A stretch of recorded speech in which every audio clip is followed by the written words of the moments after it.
La situation des dessertes en eau potable à Kinshasa se pose avec acuité.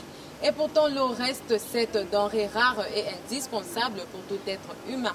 Mesdames et messieurs, vous avez sans doute compris que dans ces numéros, nous allons donner la parole à la population quinoise sur la situation des desserts en eau potable.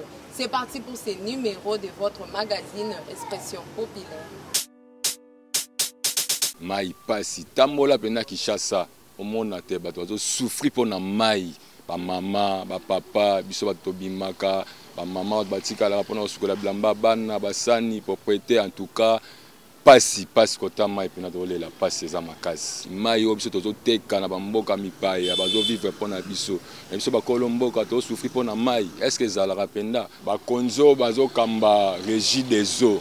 En tout cas, basale la peuple musala malamu ndenge président Fachi pesi bango confiance surtout likamba mai social président lobaki social mais social banana mai mais pourquoi peuple azo souffrir na mai pe za na moi ba problème nango il y a deux fois so mai kangamaki ba mai o ebimaka liboso na so mai ebimi c'est trop sale on sait pas qu'est-ce qui se passe peut-être ba tuyau et ça peut-être comme il y a kala faut pas changer je ne sais pas mais du moins mai tozwaka yango eza penza potable te netinga mai ya pompe so na melango excusez-moi madame au moins alingumesa nga pasi c'est pas propre au melango ndeni mama eza pona ko sukola basani ko sukola bilamba ko sukola nzoto mais si il faut boire il faut quand même moi quelques comprimés au tchena kati après quelques temps de ba komara na ni na notice wana au meli là ça te fait rien mai ezobi ma salité vraiment boyo muto ameli boye akozwa maladie microbe etambola pa pamba.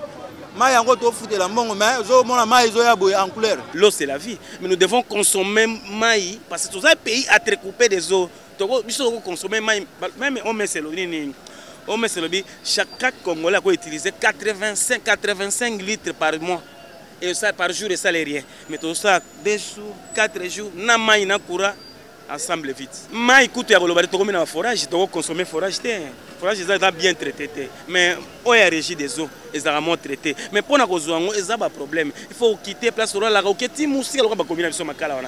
Oh maman, il va 3 heures. Là, il 3 heures pour la vérité maquillage. T'es quand même consommer 3 heures maïs. Peut-être dose il a 2 mois à rater. Maïs, tu as 200 francs. 200 francs. Maïs, nous sommes en psycho. 200, nous sommes à 300.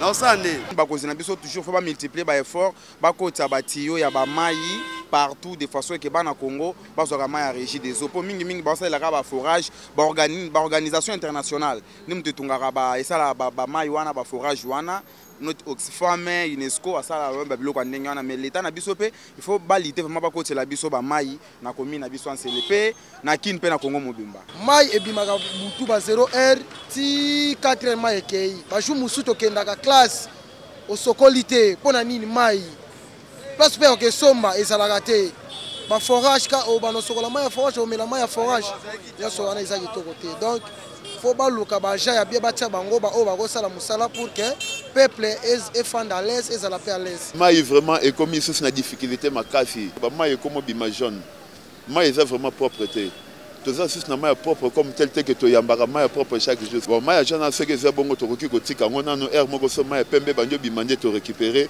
to banjo ko sala la c'est alors la difficulté to zo mona ndezo sala mai e yaka no na passe e goya na ngona ba 4 bola mwa seke mai ke comme net biso na commune ngalema pona mai passe. Comme vous le savez, l'eau marche avec du courant. Il n'y a pas du courant, il n'y a pas de l'eau. Avec l'eau, ça fait 1 semaine et demie que les robinets est sec, il n'y a pas de l'eau.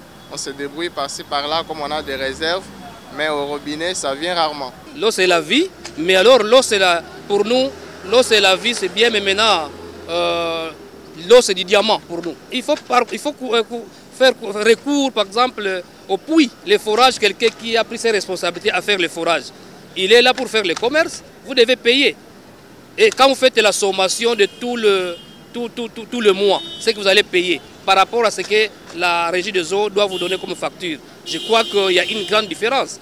Mais si vous avez de l'eau fournie par la régie des eaux, je crois que ça va quand même améliorer le système. Donc l'eau, c'est un problème sérieux. L'électricité, c'est un problème sérieux. L'eau, c'est vraiment un problème très sérieux. Vous allez voir, il y a même des enfants qui viennent à l'école. Ils arrivent à 14 h alors que la classe commence à 12 h 30. Et il va vous dire que non, voilà, prof, si je suis en retard, c'est parce qu'il n'y a pas eu de l'eau à la maison. Dites-moi un peu, vous, en tant qu'enseignant, en tant qu'éducateur, qu'est-ce que vous allez faire pour cet enfant? Vous allez retourner par rapport au règlement d'ordre intérieur de l'école. Vous devez les retourner. Mais aussi, en tant qu'humain, vous allez voir que le petit n'a pas tort. Parce qu'il ne pouvait pas sortir de la maison sans manger, parce que la nourriture se prépare avec l'eau, le thé avec l'eau, et quand vous mangez, vous devez avoir aussi de l'eau. Pour se laver, vous devez avoir de l'eau. Et quelqu'un qui est dépourvu de cette eau, comment il va survivre?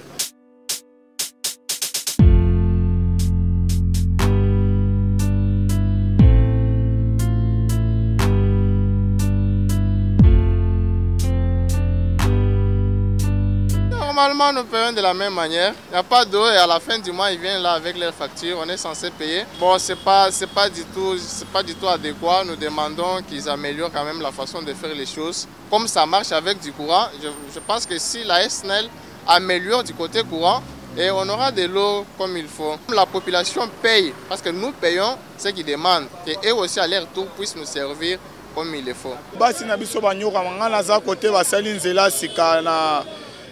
Verkis, ma ekutu koloba na ote, kosomba kaka. Pona nga, président apesa lisusu bato a Kinshasa ou bien biso ba Congolais mbongo pona kosala misala te.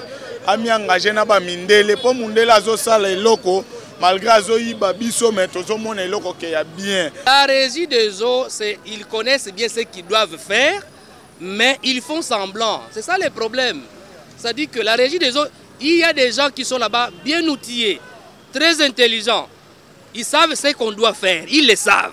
Mais compte tenu de ce qui se passe, je ne sais pas, c'est l'irresponsabilité ou sinon c'est le manque de savoir-faire de part de nos autorités, je ne comprends pas. Donc c'est ce ensemble, pratiquement ce que nous pouvons dire, la régie des eaux est bien outillée. La régie des eaux connaît ce qu'elle doit faire. Mais on ne se retrouve pas, on ne comprend pas. Qu'est-ce que nous devons dire? Likambo mai régie des jeux zali, mais prendre soin ya mai té. Pour mo konzambo kabimisi mbongo po basala ba forage. Musala ya régie des eaux nini? Ba yo pe sa raison que oté ba sala ba forage pour na ba province banil banil. Na ba province wana. Moi régie des eaux ndo sala ici ni kuna ezate. Neti ba kumige na biso kitambo wana ba travaux zo salema bien que ba tracteur etango ezoleka ezo baby sapé ba tio, ozo comprendre. Mais tous au moins difficulté. Bon, difficulté à notre bon, tu es bien en tête que la charge n'a pas tout travailler banzela ou bien le gouvernement. En attendant, tous en un peu moins patient, tous en s'agiter, tous un peu moins patient, tous là. Ce qui va travailler ici, total un peu amélioration. Et puis, dans le deuxième mandat, n'en peut pas agent fika, n'a pas déjà fika, total n'est pas améliorer dans ma campagne dans courant. Ce qui va tenir une semaine après une semaine, 2 semaines, il y a farati. Nabato SNM so ba magoya, ba flasher bino mai. Zalo kwa tabo sololi, bo fini bango mo eloko mukie, ba tingene bino mai atamwa une semaine. Soki ba yeli suzu po bo fina bango so ezate bakati. Farati ba locataire, ba futara par tête 7000 francs. S'il faut que foute à moi quelque chose, le bateau fout à moi peut-être na mai. Mai est bien été, mais par rapport il y a tant autres soira mai, n'ande tout soira courant.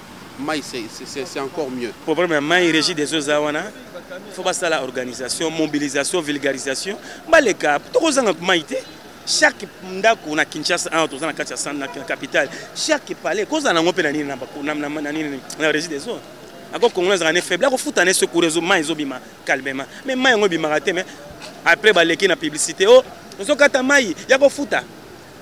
Quand on voit comme ça, les tomates qu'on tremble au foot. Facile tout ça la ligne moi buzo manabiso et comme le la maladie et comme il voit so babenga ngo kindogeza kindogité et ça manque de conscience. Peuple congolais a peuplé a nos populations. Chacun pour soi, Dieu pour tous. Mon comme un peuple, tu réclamer le mot ça commun. Tu vas bazoba té. Tout ça ba diminutif et azoba, bazobololo. Zoba ko tout ça bien.